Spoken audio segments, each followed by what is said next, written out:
புதிய கல்வி மறுசீரமைப்பு 5 கட்டங்களாக முன்னெடுக்கப்படுகிறது. முன்பிள்ளை பருவ கல்வி தரம் 1 முதல் தரம் 5 வரை ஆரம்ப கல்வி, தரம் 6 முதல் தரம் 9 வரை கனிஷ்ட இடைநிலை கல்வி, தரம் 10 மற்றும் தரம் 11 வரை இரண்டாம் நிலை கல்வி முதற்கட்டம், தரம் 12 மற்றும் தரம் 13 இரண்டாம் நிலை கல்வி இரண்டாம் கட்டம். இதற்கமைய தரம் 1க்கான கல்வி மறுசீரமைப்பு திட்டங்கள் இன்று முதல் செயற்படுத்தப்பட உள்ளன. இது ஒரு செயற்பாட்டை சார்ந்த ஒருங்கிணைந்த பாடத்திட்டமாகும். அதற்கமைய தரம் 1 முதல் தரம் 5 வரை பொதுவான கற்றல் செயற்பாடுகளுக்கு 9 துறைகள் அறிமுகப்படுத்தப்பட்டுள்ளன. தாய்மொழி, ஆங்கில மொழி, இரண்டாவது தேசிய மொழி, கணிதம், மத மற்றும் நெறிமுறை கல்வி, ஆரம்ப விஞ்ஞான மற்றும் சுற்றாடல் கல்வி, ஒன்றிணைந்த அழகியல் கல்வி, சுகாதார மற்றும் உடற்கல்வி மற்றும் இணை பாடத்திட்ட நடவடிக்கைகளே அவையாகும். தரம் 1க்கான புதிய கல்வி மறுசீரமைப்பை நடைமுறைப்படுத்தல் மற்றும் முறையாக வகுப்புகளை ஆரம்பிக்கும் தேசிய நிகழ்வில் பங்கேற்ற கல்வி அமைச்சரும் பிரதமருமான கலாநிதி ஹரிணி அமரசூரிய அத்துருகிரிய குணசேகர வித்தியாலயத்தில் உள்ள தரம் 1 மாணவர்களின் வகுப்பறையை கண்காணித்தார்.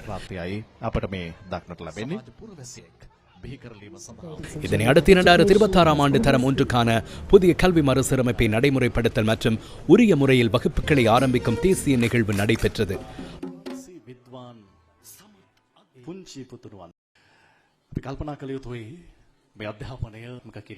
பாட புத்தகங்களும் சீருடைகளும் மாணவர்களுக்கு இதன் போது வழங்கி வைக்கப்பட்டன.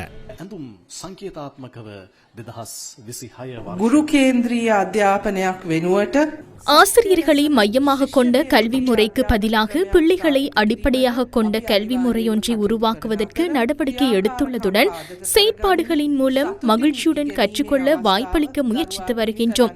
2026ஆம் ஆண்டு தரம் 1 ஆரம்பமாகி 2030ஆம் ஆண்டுக்குள் தரம் 5 வரை படிப்படியாக இந்த திட்டம் விஸ்தரிக்கப்பட உள்ளது. அதேபோன்று மாற்றங்களும் செய்யப்பட உள்ளன.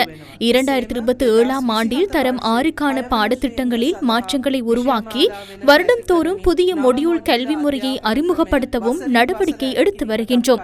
2026ஆம் ஆண்டு முதல் நடைமுறைப்படுத்துவதற்கு திட்டமிட்டிருந்தாலும் ஒரு வருடத்துக்கு பின்போட்டுள்ளோம்.